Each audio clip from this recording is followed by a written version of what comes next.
goes the Diesel. City of Turtle's visit made Duck very proud of being Great Western. He talked endlessly about it, but he worked hard too and made everything go like clockwork. The trucks behaved well, the coaches were ready on time, and the passengers even stopped grumbling. But the engines didn't like having to bustle about. There are two ways of doing things, Duck told them. The Great Western way or the raw way. Aye, Great Western End. Down, we north, they groaned. They were glad when a visitor came. The visitor purred smoothly towards them. The fat chore climbed down. Here is Diesel, he said. I have agreed to give him a trial. He needs to learn. Please teach him, Duck. Good morning, purred Diesel in an oily voice. Pleased to meet you, Duck. Is that James and Henry and Gordon too? I am delighted to meet such famous engines. And he purred towards them. The silly engines were flattered. He has very good manners, they murmured. We are pleased to have it in our yard. Duck had his doubts. Come on, he said shortly. Oh, yes, said Diesel. The yard, of course. Excuse me, engines. And he purred after Duck, talking hard. You're worthy for Sir Top of Hat to you, ordered Duck. Diesel looked hurt. You're worthy, Sir Top of Hat. Things I need to learn. He is mistaken.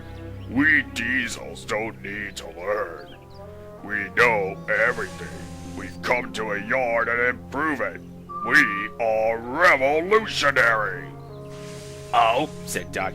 If you're thingamy, perhaps you collect my trucks while I fetch Gordon's coaches. Diesel, delighted to show off, purred away. With much banging and clashing, he collected a roll of trucks. Duck left Gordon's coaches in the station and came back. Diesel was now trying to take some trucks from a siding nearby. They were old and empty. Clearly, they had not been touched for a long time. Their brakes would not come off properly.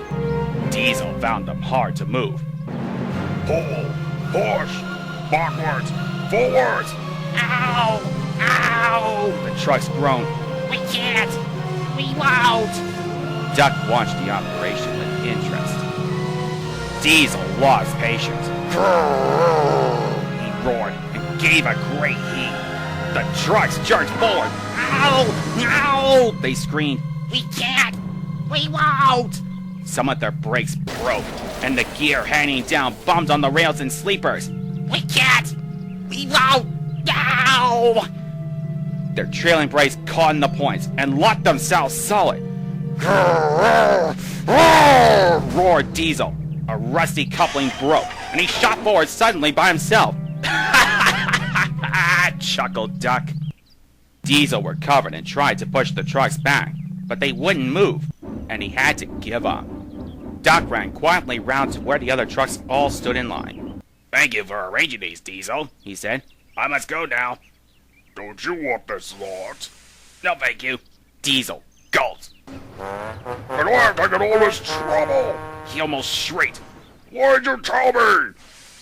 You never asked me. Besides, said Duck innocently, you were having such fun being whatever it was you said. Goodbye. Diesel had to help the workmen clear the mess.